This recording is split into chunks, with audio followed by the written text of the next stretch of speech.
Luha ng kaligayahan at pasasalamat ang bumuhos sa Korte Suprema nitong Biyernes.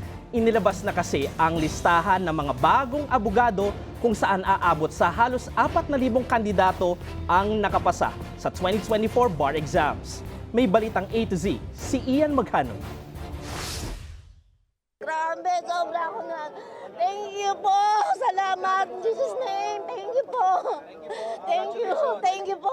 Tuwang-tuwa si Amorisa Solis nang makita ang pangalan ng anak niyang pumasa sa bar exams. Abot langit ang pasasalamat niya nang makita ang pangalan ng kanyang anak sa tanggapan ng Korte Suprema.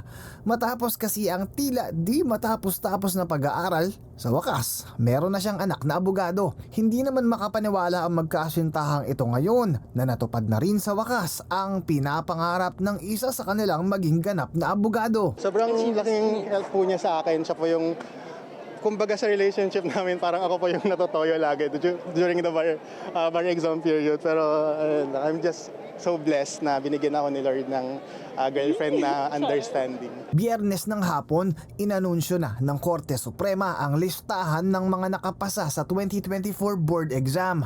Halos 4,000 ang bilang ng mga bagong abogado mula sa mahigit 10,000 individual na kumuha ng 3 araw na pagsusulit nitong Setyembre. Hinirang bilang top-notcher si Kyle Christian Tutor mula University of the Philippines College of Law na nakakuha ng gradong 85.77%. Sinundan naman ito ni Maria Cristina Aniceto ng Ateneo de Manila University College of Law na nakakuha naman ng 85.54%. Habang pumangatlo naman si Gerald Rojas ng Angeles University Foundation School of Law na may 84.35%. Samantala, mas mataas ang bilang ng mga board passer ngayong taon kumpara noong nakaraang taon. Mula kasi sa nakasanayang 75%, ibinaba ng Supreme Court and Bank ang 2024 bar exam average passing rate ngayong taon sa 74% na lamang. Dahil dyan, mahigit 700 ang pumasa sa passing score. Ayon kay 2024 Bar Committee Chairman Associate Justice Mario Lopez, kailangan ng Pilipinas ng mas marami pang abogado. The justices would like to have more lawyers. Ayaw nila na 3,000 lang ang magiging new lawyers, but they want more lawyers. And there are several reasons why we need more lawyers.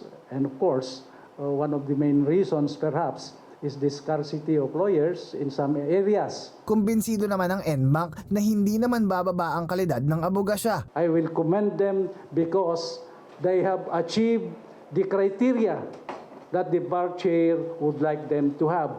What is that criteria? Fundamentally, practice ready, and secondly, they have or they should have the potential to become a lawyer. Matatandaang ibinaba rin ang bar exam average passing rate noong 2006 at 2014. Nakatakda naman ang oath-taking ng mga bagong abogado sa January 24 sa SMX Convention Center, Pasay City. Para sa Balitang A to Z, Ian Maghanoy.